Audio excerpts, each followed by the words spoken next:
નમસ્કાર દર્શક મિત્રો, એસડી ન્યૂઝ ગુજરાતી ચેનલ પર આપનું સ્વાગત છે અને હું આપની સાથે વૈશાલી પોવારુ કરીશું નજર આજના સમાચારો પર। અંકલેશ્વરથી હોળી ધૂળેટીના પર્વની સાથે સંકળાયેલા ધાણી, ખજૂર, સેવ સહિતની સામગ્રીનો માહોલ હજુ જામી રહ્યો નથી। જો કે છેલ્લા દિવસોમાં ઘરાકી નીકળશે તેવી વેપારીઓ આશા રાખી રહ્યા છે। ભારતીય સંસ્કૃતિમાં તહેવારોની સાથે વિવિધ વાનગીઓ, ખાદ્ય પદાર્થો અતૂટ રીતે વણાઈ ગયેલા જોવા મળે છે, જેના વગર આ તહેવારોની ઉજવણીની કલ્પના પણ ના કરી શકાય। રંગોના તહેવાર હોળી ધૂળેટીના તહેવારોમાં ધાણી, ખજૂર, સેવ સહિતના ખાદ્ય પદાર્થોનું અનેરું મહત્વ રહેલું છે।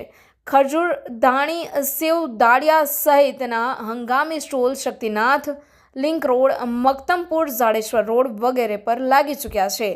આ વર્ષે ગત વર્ષ કરતાં 10 થી 15% જેટલો ભાવ વધારો જોવા મળી રહ્યો છે, પણ હજુ જોઈએ તો ઘરાકી જેવી જોઈએ તેવી મળી રહી નથી, જેના કારણે વેપારીઓના લલાટે ચિંતાની રેખાઓ જોવા મળી રહી છે।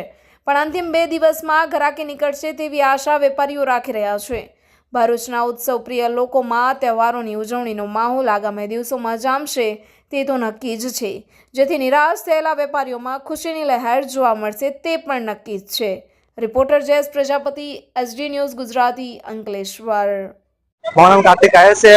हमारे लाल जोन दानी અને મકાઈ દાણી છે, સફેદ જોન દાણી છે। લાલ જોન દાણી ભાવ છે 160 રૂપિયા કિલો, મકાઈ દાણી ભાવ છે 200 રૂપિયા કિલો। ગયા વર્ષ કરતા ભાવ વધારે તમારો 2 દિવસ બાકી રહ્યા છે હવે, અને ઘરાકી નીકળશે હવે। ને અમારે સેવ છે, ઘઉંની સેવલી છે, અને ખજૂરો છે, બધા ચણા છે, ખારી સિંગ છે, ખજૂર અલગ અલગ વેરાયટી છે બધી। મારું નામ રાણા મુકેશ કુમાર છે। હું દર વર્ષે હોળીનો ધંધો કરું છું, અને 2-3 વર્ષથી આ વખતે ભાવમાં થોડો ઘણો વધારો છે। જુવારની દાણી ગયા વખતે 100 રૂપિયા ભાવ હતો, આ વખતે 120 રૂપિયા, 140 રૂપિયાનો બજાર છે। અને પોપકોર્ન જે ગયા વર્ષે અમે લોકોએ 150 રૂપિયા વેચેલો, આ વર્ષે 200 રૂપિયાનો ભાવ છે। સિંગના ભાવમાં થોડો ઘટાડો છે, એમાં 100 રૂપિયા, 120 રૂપિયા અલગ અલગ ક્વોલિટી આવે છે। ખજૂરની અંદર બી 100 રૂપિયા છે, 120 રૂપિયા છે, 150 રૂપિયા છે, 300 રૂપિયા છે, અમુક અલગ અલગ ક્વોલિટી આવે છે।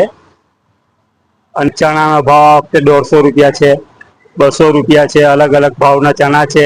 કોપરાનો ભાવ વખતે ઊંચો છે, 280 રૂપિયાનો ભાવ કોપરાનો છે। સિંગ છે, ગરાકી બિલકુલ નરમ છે। આ ગયા વર્ષ કરતા ધંધો બિલકુલ ડીમ છે, અને 2 દિવસ પછી ગરાકી નીકળે કે નહીં તે ઉપરવાળો જાણે।